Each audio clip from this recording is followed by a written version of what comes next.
स्वागत दर्शन के शिक्षार्थियों का। आज का हमारा इस व्याख्यान का विषय है प्लेटो और प्लेटो की ज्ञान मीमांसा। प्लेटो यूनानी दार्शनिक परंपरा में महत्वपूर्ण स्थान रखते हैं। प्लेटो सर्वाधिक प्रसिद्ध दार्शनिकों में चूंकि एक विशिष्ट स्थान रखते हैं, ग्रीक दर्शन जो कि पिछले 2000 सालों में पाश्चात्य जगत की सभ्यता और संस्कृति को दिशा प्रदान करने में अद्वितीय स्थान रहा है, उनमें सर्वाधिक व्यवस्थित रूप से सर्वप्रथम प्लेटो का चिंतन ही हमारे सामने आता है। 428 बीसी से 348 बीसी का समय प्लेटो का समय माना जाता है। प्लेटो के चिंतन जहाँ एक और ग्रीक दार्शनिकों की विचारधारा का एक समन्वय हम उनमें देखते हैं, इसके साथ ही उनके गुरु सुकरात की दार्शनिक चिंतन पद्धति का समन्वयकारी सूत्र का काम भी उनका दर्शन करता है। प्लेटो तत्कालीन ग्रीक परिवेश और उनके अंतर्गत उनके व्यक्तित्व का विकास उनके चिंतन पर प्रभाव छोड़ता है। आज हम जो अध्ययन कर रहे हैं वो है प्लेटो की ज्ञान मीमांसा। उनके ज्ञान के संबंध में क्या विचार हैं, इनके बारे में हम आज अध्ययन करेंगे। प्लेटो ने अपनी पुस्तक थिट्स में इस बात पर प्रकाश डाला है कि ज्ञान क्या नहीं है, और रिपब्लिक पे इस बात पर प्रकाश डाला है कि ज्ञान क्या है। किसी बात या सिद्धांत की व्याख्या के हेतु प्लेटो प्राय किसी विधि का प्रयोग करते हैं। वह सर्वप्रथम ये दर्शाते हैं कि कोई सिद्धांत क्या नहीं है, तब वह ये प्रमाणित करने का प्रयास करते हैं कि वह क्या है। यानी कि पहले इस विधि का प्रयोग करते हैं कि क्या नहीं है, और फिर इस विधि का प्रमाणित करने का प्रयास करते हैं कि क्या है। सबसे पहले ज्ञान क्या नहीं है, उसके बाद ज्ञान क्या है। ज्ञान क्या नहीं है। ज्ञान इंद्रिय प्रत्यक्ष या इंद्रिय बोध नहीं है। प्लेटो सर्वप्रथम प्रोटागोरस के इस विचार का खंडन करते हैं कि प्रत्यक्ष बोध यानी कि जो ज्ञान हमें इंद्रियों से होता है वो ज्ञान नहीं है। स्पर्श, श्रवण, निरीक्षण, संवेदनाओं से यानी कि इंद्रियों से जो हमें ज्ञान होता है, चिंतन, मनन, विवेक द्वारा जो हमें ज्ञान होता है वो ज्ञान नहीं है।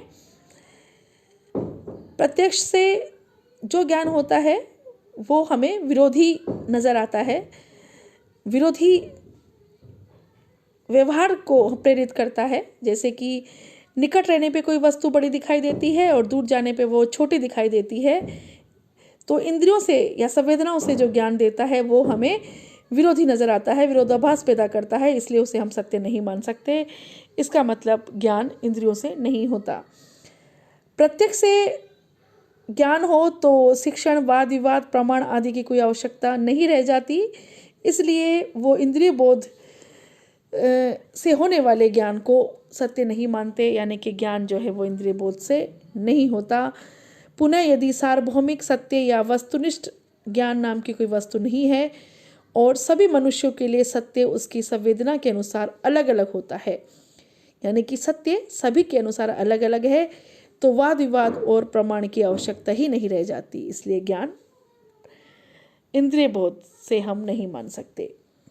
यदि इंद्रिय बोध से ज्ञान हो तो मनुष्य ही सभी वस्तुओं का मापदंड होगा, क्योंकि सबकी इंद्रिय बोध अलग अलग है। तो इंद्रिय बोध पशुओं को भी होता है, इसलिए इस तरह के आधार पर मनुष्य के साथ पशुओं को भी वस्तुओं का मापदंड माना जाना चाहिए। इस तरह से हमें ज्ञान होने में व्यवहारिक मुश्किलें आ सकती है। इसको लेकर प्लेटो कहते हैं कि ज्ञान प्रत्यक्ष बोध नहीं है। अब वो कहते हैं कि सत्य की वस्तुनिष्ठता को प्रोटागोरस जो थे वो यानी कि प्लेटो के पूर्व के जो दार्शनिक थे वो अस्वीकार करते हैं। इस सिद्धांत के अनुसार एक ही वस्तु एक समय में सत्य और असत्य हो सकती है। एक मनुष्य के लिए वो सत्य है तो दूसरे के लिए असत्य है। अगला तर्क देते हैं कि कुछ ज्ञान ऐसे होते हैं जो इंद्रिय बोध से उनका कोई संबंध नहीं होता। जैसे मनुष्य ये जान सकता है कि आवाज़ और रंग आसमान होते हैं, यद्यपि इंद्रियों के लिए किसी अंग का सहारा नहीं लेते। इसी प्रकार अस्तित्व अनास्तित्व, सादृश्य, अंतर, एकता, अनेकता, अच्छे बुरे का ज्ञान इंद्रिय बोध द्वारा नहीं होता, मस्तिष्क द्वारा होता है। इसलिए ज्ञान सिर्फ इंद्रिय बोध पर ही आधारित नहीं होता। इसलिए हम सभी ज्ञान को इंद्रिय ज्ञान या प्रत्यक्ष ज्ञान की श्रेणी में नहीं ला सकते। इस तरह से ज्ञान इंद्रिय बोध ज्ञान नहीं है। अब प्लेटो कहते हैं कि ज्ञान मत नहीं होता। प्लेटो के अनुसार यदि ज्ञान इंद्रिय बोध नहीं है तो ज्ञान मत भी नहीं है। ज्ञान क्या है, इससे पहले हम जाने कि ज्ञान मत नहीं है। प्लेटो ने इस विचार का भी खंडन किया है कि ज्ञान मत नहीं है। यदि मत सही भी हो, मत यानी कि ओपिनियन, जो हम किसी भी परिस्थिति, किसी भी जो व्यवहार है, जो हमारे सामने घटित होती है, घटना होती है, उसको लेकर जो हम अपनी राय बनाते हैं, जो मत देते हैं, वो भी ज्ञान की श्रेणी में नहीं आता, क्योंकि ज्ञान और मत में बहुत अंतर होते हैं। सही मत यह जान सकता है कोई वस्तु क्या है, परंतु वह यह नहीं बता सकता कि कोई वस्तु क्यों वैसी है। परंतु ज्ञान दोनों का निवारण करता है। वह केवल यही बता पाता है कि कोई वस्तु क्या है, बल्कि वह यह नहीं बता सकता कि कोई वस्तु क्यों ऐसी है। मत सहज विश्वास और निष्ठा पर आधारित होता है, जबकि ज्ञान पूर्ण बौद्धिक सूझबूझ और विवेक पर आधारित होता है। इसलिए मत को भी हम ज्ञान नहीं कह सकते। मत अस्थायी अनिश्चित होता है, जबकि ज्ञान स्थायी और निश्चित होता है। मत अर्धवास्तव होता है, जबकि ज्ञान पूर्ण वास्तव वस्तुओं पर आधारित होता है। मत सत्य असत्य दोनों हो सकता है, ज्ञान केवल सत्य हो सकता है, कभी भी असत्य नहीं हो सकता। इस तरह से ज्ञान न तो प्रत्यक्ष या इंद्रिय बोध से होता है, न ही ज्ञान मत होता है। अब हम जाने कि ज्ञान क्या है। पहले हमने जाना कि ज्ञान क्या नहीं है, अब हम जानते हैं कि ज्ञान क्या है। ज्ञान क्या नहीं है का विश्लेषण करने के बाद प्लेटो ज्ञान क्या है पर अपना विचार स्पष्ट करते हैं। उनके अनुसार ज्ञान उसी का हो सकता है जिसका अपना अस्तित्व हो, जो पूर्ण वास्तव हो, स्थायी हो, अविनाशी हो, जो सबका कारण हो। परंतु क्या किसी कारण का कोई कार्य नहीं हो सकता जो शाश्वत, वो सर्वव्यापी हो। शिव के स्वरूप या विचार से ही ये सब गुण पाए जाते हैं, यानी कि शिव के स्वरूप या विचार में ही ये सब गुण पाए जाते हैं। अतः केवल शिव के स्वरूप या विचार के विषय में ही ज्ञान हो सकता है। प्लेटो ने अपनी पुस्तक रिपब्लिक में एक रेखा रूपक के प्रयोग से यह स्पष्ट कर दिया कि केवल द्वंद्वात्मक या दर्शन शास्त्र जो विशुद्ध विवेक पर आधारित है के द्वारा सर्वोच्च ज्ञान संभव है।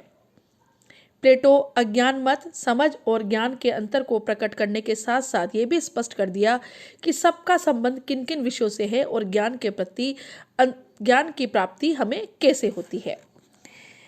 यानी कि ज्ञान वो है जो स्थायी हो, जो अविनाशी हो, जो सबका कारण हो परंतु स्वयं किसी का कारण या कार्य नहीं हो, जो शाश्वत हो, जो सर्वव्यापी हो, वो ज्ञान है। अब इस रेखा रूपक में हम जान पा रहे हैं कि ज्ञान किस तरह से बौद्धिक अदृश्य जगत और दृश्य जगत में विभाजित हो जाता है। आगे हम जो प्लेटो ने ज्ञान के 4 प्रकार दिए हैं उसमें ये और अधिक स्पष्ट हो जाता है कि अदृश्य जगत जो बौद्धिक जगत है उसमें ज्ञान का क्षेत्र विवेक है, समझ का क्षेत्र है, और जो दृश्य जगत है उसमें व्यवहारिक जगत है, और हमारा जो काल्पनिक जगत है यानी कि हमारा जो काल्पनिक ज्ञान है वो क्षेत्र इसके अंतर्गत आते हैं। मनुष्य को 4 प्रकार का ज्ञान होता है। प्लेटो ऐसा समझते हैं ऐसा उन्होंने बताया है कि मनुष्य को 4 प्रकार का ज्ञान संभव हो पाता है। वो है काल्पनिक ज्ञान, इंद्रिय ज्ञान, बौद्धिक ज्ञान और विवेकात्मक ज्ञान या प्रमा ज्ञान। अब एक एक करके हम इनके बारे में चर्चा कर लेते हैं। काल्पनिक ज्ञान ये एक भ्रामक और त्रुटिपूर्ण ज्ञान है। ये ज्ञान का एक निम्नतर स्तर है। वास्तव में इसे ज्ञान नहीं बल्कि ज्ञान का आभास कहना चाहिए। इसलिए इसे हम प्रातिभासिक यानी कि आभासिक ज्ञान कहते हैं। इसमें कल्पना का अंश अधिक होता है। ये काल्पनिक ज्ञान है। इसमें विभ्रम या भ्रम से उत्पन्न ज्ञान सम्मिलित किया जाता है। ये भ्रामक और त्रुटिपूर्ण ज्ञान है।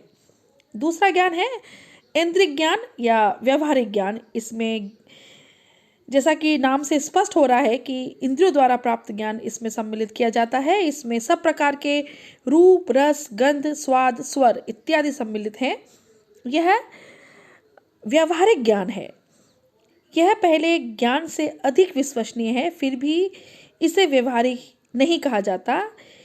यह ज्ञान से अधिक मत कहा जाना चाहिए, यानी कि इसमें हम व्यवहारिक ज्ञान है। ये जो इंद्रियों से हमें जो ज्ञान होता है वो इसमें सम्मिलित किया जाता है। अगला जो विभाजन है, अगला जो ज्ञान का प्रकार है वो है बौद्धिक या सापेक्ष ज्ञान। ज्ञान का ये प्रकार प्रत्यय जगत या भौतिक जगत से संबंध स्थापित करता है, यानी कि जो हमारा प्रत्यय जगत है और जो हमारा भौतिक जगत है उसमें ये संबंध स्थापित करता है।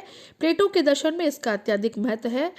परिकल्पनाओं पर आधारित होने के कारण ये सापेक्ष है। इसमें परिकल्पनाओं से निगमन द्वारा सापेक्ष निष्कर्ष निकाले जाते हैं। इसमें जो गणित है, ज्यामिति है, वो सब ज्ञान इसमें सम्मिलित किए जाते हैं। ये हमारे बुद्धि से संबंधित ज्ञान है। अगला ज्ञान जो है वो विवेकात्मक ज्ञान है या प्रमा ज्ञान है। यह प्रमा या प्रामाणिक ज्ञान है। यह इंद्रियों से नहीं बल्कि विवेक युक्त बोध से प्राप्त होता है।